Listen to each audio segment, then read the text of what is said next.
This is Leonard Boyer, attorney at law, and I'm here to talk to you about some frequently asked questions about bankruptcy that I hear every day. I'm also here to shatter myths and get you to realize that only a bankruptcy attorney is licensed to practice law in New Jersey. No debt settlement company, no debt collection company, no debt consolidation service, or no other scammer is licensed to practice law. When you have a legal problem, you need an attorney. Now, I'm frequently asked, what's a Chapter 7 bankruptcy? And I want to set the record straight.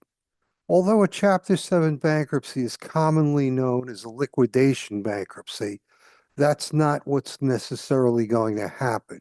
In fact, it happens only in a few cases.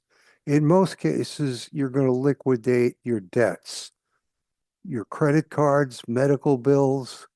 In some instances, all or part of a student loan can be liquidated. And easy pass, if you have traffic, tolls, penalties, and fines will be more willing to negotiate than if you hadn't filed bankruptcy. Bankruptcy is your ticket to rebuilding your life. The value of all your personal property in a Chapter 7 bankruptcy or Chapter 13 bankruptcy for that matter is what it's worth used, not what you paid for it, not what it costs brand new, but what it's worth right now used. And I do something for you that very few attorneys know how to do, if at all. I give you value added services. I can guide you to obtain a car even after you filed bankruptcy. I will help you rebuild your credit score, and I will be with you before, during, and after the bankruptcy. I'm also asked, what is a Chapter 13 bankruptcy? A Chapter 13 bankruptcy is a reorganization or a wage earner's plan. Now, what that simply means for the vast majority of people is they have too much either too much equity in their home to file a Chapter 7 and their mortgage is current, or they've fallen on hard times and they're behind on their mortgage.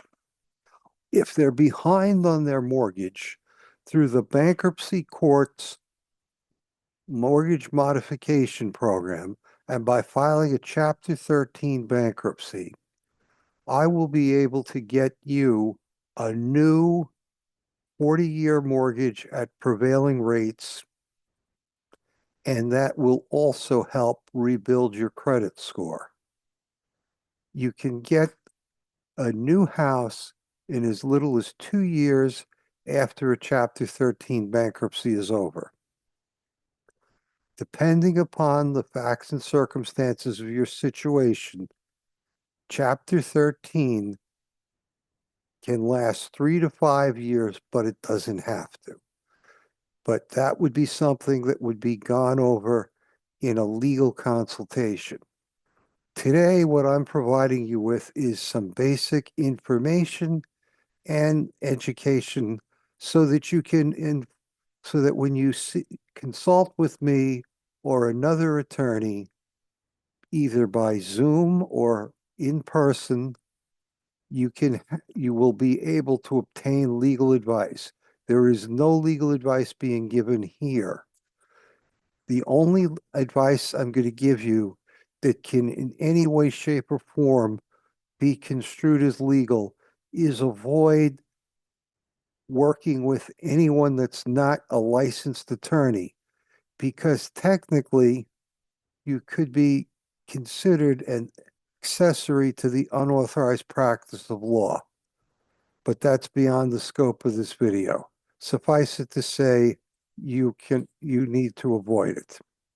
Now, I'm also asked, can I save my home and still file for bankruptcy? And the answer is frequently yes. If you're current on your mortgage and you just have credit card debt, medical bills, or various other debts, but your mortgage is current and your property tax is paid and your house is insured, you will be able to keep your house in a Chapter 7 bankruptcy. You will also be able to keep your house in a Chapter 13 bankruptcy, even if you're behind on the mortgage. You see, when somebody files a complaint against you in state court to foreclose on your mortgage, and you ask for a mortgage loan modification, you're on your own. You're dealing with low-level collectors who'll tell you just about anything, and you'll be amazed how often your paperwork gets conveniently lost. But when you work with me and the bankruptcy court, and we file a Chapter 13 with an application to get you admitted to the bankruptcy court's loss mitigation program, all your documents are submitted to the court and the lender electronically. They're time stamped. The lender can't conveniently lose things and play games like they can in state court. So don't think you're going to have any problems with that. You will most likely make 3 to 6 trial payments and you will get a 40-year mortgage. And this is especially useful for you because if you had a forbearance and you didn't file bankruptcy, you might be expected to pay all the entire amount of the forbearance all at once. And that's the last thing you want to do. Now, I'm also asked frequently, can I save my car in bankruptcy? The answer is not only can you save your car, but under the right circumstances, you can replace your car. That's right. Even when you're in bankruptcy, I can help you fi find companies that are highly reputable and well rated that will work with you to get a new car.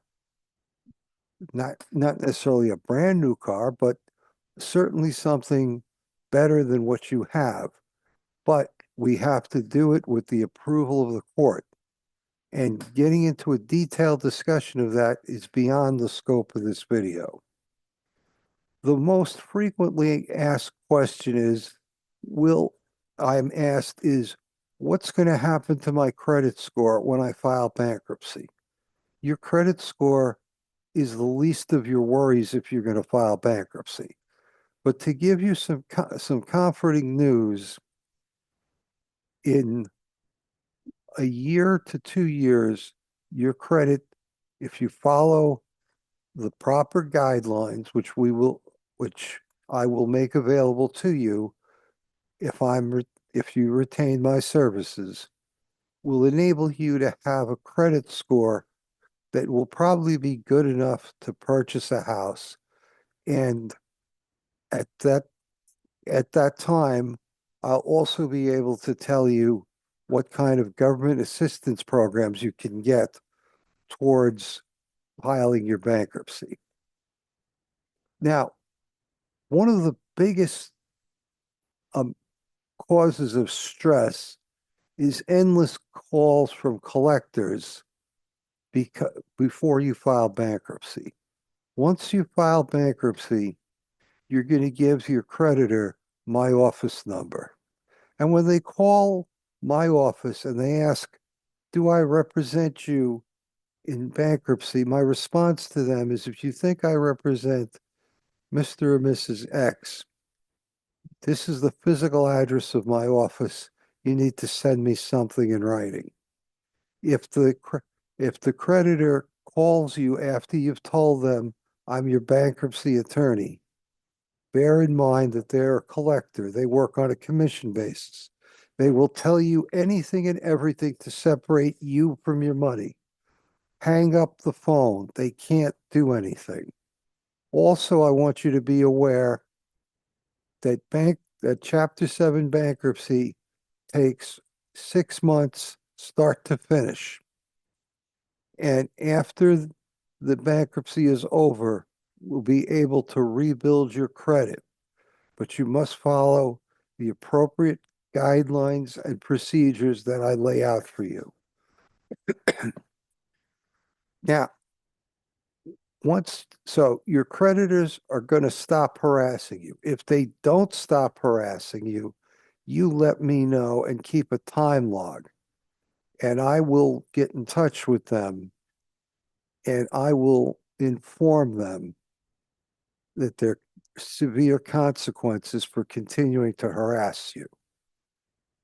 And I can back it up with federal law. So don't worry about that. The next thing I'm also asked is, can I get rid of student loans or tax debts in bankruptcy? The answer is frequently yes, and sometimes not totally. The IRS can pursue you for up to 6 years of unpaid taxes. If you filed your taxes in a timely fashion 3 or more years prior to filing the bankruptcy, those taxes will be dischargeable in bankruptcy if they are personal income taxes. If they are state income taxes, payroll taxes, or other types of taxes, that's a separate issue. And while I'm not a tax attorney, I'm also admitted to practice before the United States Tax Court, so I may be able to help you or direct you to someone who could. As far as your student loans, student loan law is constantly changing. When we meet, we can make a preliminary assessment as to whether you have a chance of getting rid of all or a portion of your student loans. The previous draconian standard that existed for student loan dischargeability has been modified. And a lot of student loans can sometimes be forgiven under certain circumstances, but that's beyond the scope of this video. If we determine you're a viable candidate for potentially eliminating a portion of your student loans, I cannot speculate on how much would be eliminated if you're eligible for that. But I can tell you that we will be able, what the procedure that we will follow is something called an adversary proceeding, which is a trial within the bankruptcy to get rid of your student loans. Also, I'm asked what's going to happen to my credit report after my credit after the bankruptcy. What about judgments? What about negative entries on my credit? We're going to work together to monitor your credit. And if there are inaccuracies, I will give your creditor one chance and one chance only to correct it before I take legal action. Now, another question I'm frequently asked is, do I have to list all my creditors in bankruptcy? The answer is yes. When you retain my office, I send you a bankruptcy questionnaire. On that questionnaire, you list all your income and expenses and your assets and liabilities. You do not have to list your credit cards because we're going to download them into the software. But you need to list every other creditor, whether the debt is dischargeable or not. And it's better to be upfront and honest with the trustee and the bankruptcy court rather than try to pull a fast one, because that's a sure way to get into serious trouble. The U.S. trustees are a part of the Justice Department. You do not want the Justice Department to be any more involved in your life than is absolutely necessary. So It always pays to be honest. Now, another question I'm asked is frequently I'm asked is, does my spouse have to file with me? The answer is it depends. If the assets involved are not joint and it can be established they were never jointly owned, then your spouse probably will not have to file. But we'll deal with each instance on a case by case basis. Now, another question I'm asked is, okay, I filed bankruptcy, but things really turned around for me. I'm doing well financially. Well, guess what? That's great. And if you tell me that, I'm going to be very happy for you. But it's not going to affect your bankruptcy because your bankruptcy is a snapshot in time as to how things were when you filed. Now, I'm also asked in general, how does the typical Chapter 7 bankruptcy proceed? And there are some similarities between the Chapter 7 and the Chapter 13. Uh, the Chapter 7 and the Chapter 13 both require you to take 2 credit counseling courses before you file and one after you file. And if you're in a Chapter 7 bankruptcy or a Chapter 13 and you own an automobile, you have to call the auto insurance company. And if you're in a Chapter 13 or you have a house, you have to also call the home insurance company and they have to you have to have them physically mail you the declaration pages of your insurance policy. That's typically the first 3 pages of your insurance policy. And that's the only thing the bankruptcy court will accept as proof of your insurance policy. Another question I'm frequently asked is, okay, my bankruptcy's over. I'm doing much better financially. Can my creditors come after me? The answer is absolutely not. That would be the most costly mistake they could ever make. Under Section 362 of the Bankruptcy Code, the automatic stay goes into effect. When you get your discharge in bankruptcy, that's it. The creditors cannot touch you. The only creditors that can touch you if you've done something inappropriate or if you haven't worked out a payment arrangement are government creditors. And that would be beyond the scope of this video and would require specific answers. A lot of people also ask, how do I know if I should file bankruptcy? Very simple. If you're drowning in debt and you can't make ends meet each month, you need to file bankruptcy. If you've been a victim of the economy and layoffs are increasing on a daily basis, whether you notice it or not, they're there. And the stock market and the housing market have gone up steadily. There's an economic figure called M2, which is a complicated measure of certain parts of the economy, which I don't totally understand, but I do understand this. It's pointing the same way it has before every economic disaster since 1918. So the chances of this market, both the housing and stock markets, crashing or being significantly lower are a significant risk.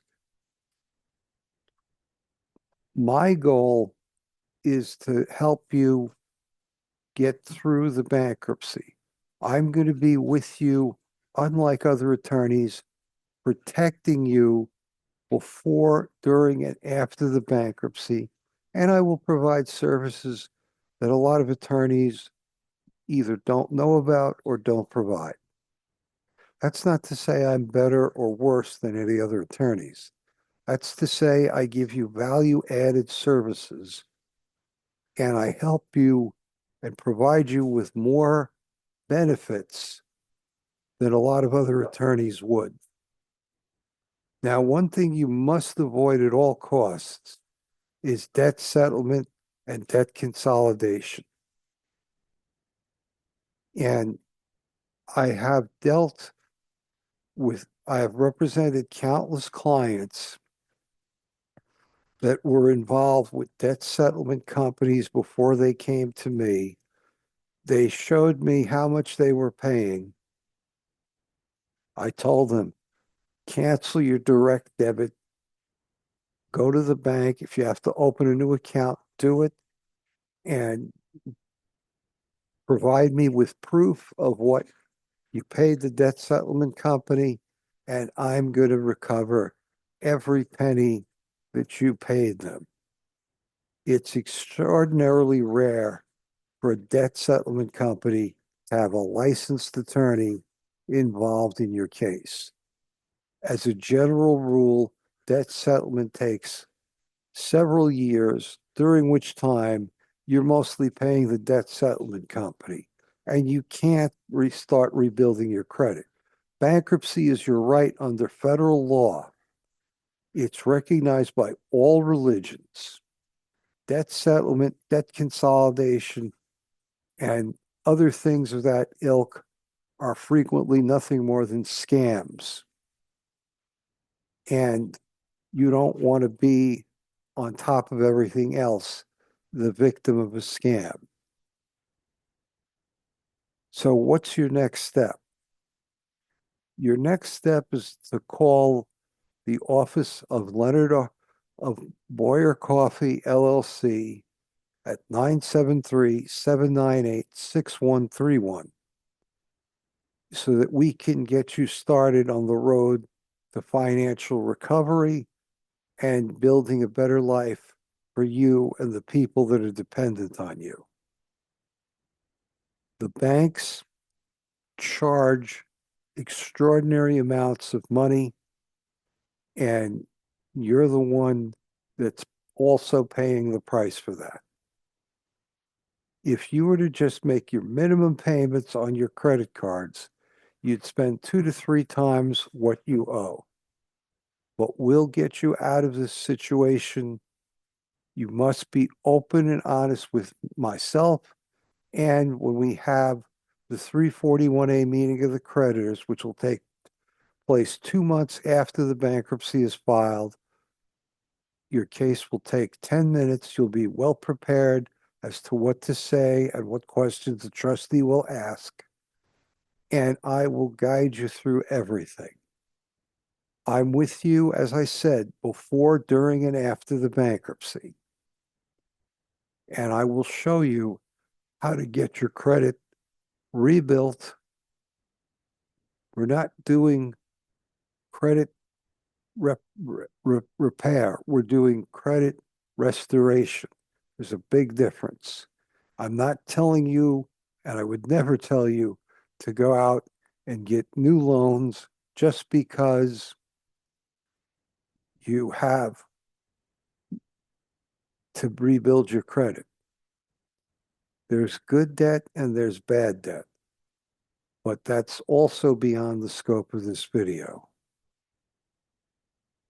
So now, I hope you've gotten some value out of this video, and I appreciate you spending part of your day with me so that I can help other people. If you're watching on YouTube, click the bell icon and make sure you're fully subscribed to this channel.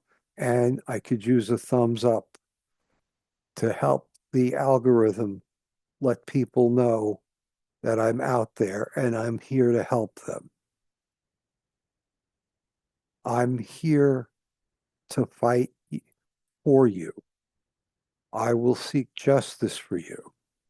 I will do everything to get you the relief that you're legally entitled to. In exchange, you must be open and honest with me, and I will not be a part to anyone who is less than candid with me. There are legal ways to handle most situations you will encounter, but the fundamental principle is always being truthful and honest and value your integrity.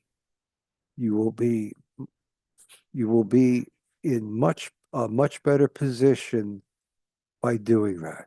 And lastly, feel free to ask as many questions as you want. We're not playing Jeopardy. And if you notice, I'm not wearing a black robe, so I'm not judgmental. I'm not here to judge you. I'm here. You've had problems for whatever reason. I'm here to fix those problems. So right now, you need to take the next step. Pick up the phone, dial 973-798-6131. And if you're interested in other topics about everyday legal situations, feel free to go on YouTube and look at the videos on my channel, Lenny the Lawyer Live, where you can learn information so that when you speak with a licensed attorney in your state, you'll know what to ask and what to look for. Thank you for your time. I wish you the best, and I'm here to help you. But I can't find you. You have to call me. And be sure to look at all the videos in this channel to see what will benefit you and how I can be of further service to you. Thank you for watching. Don't forget to call and have a great day.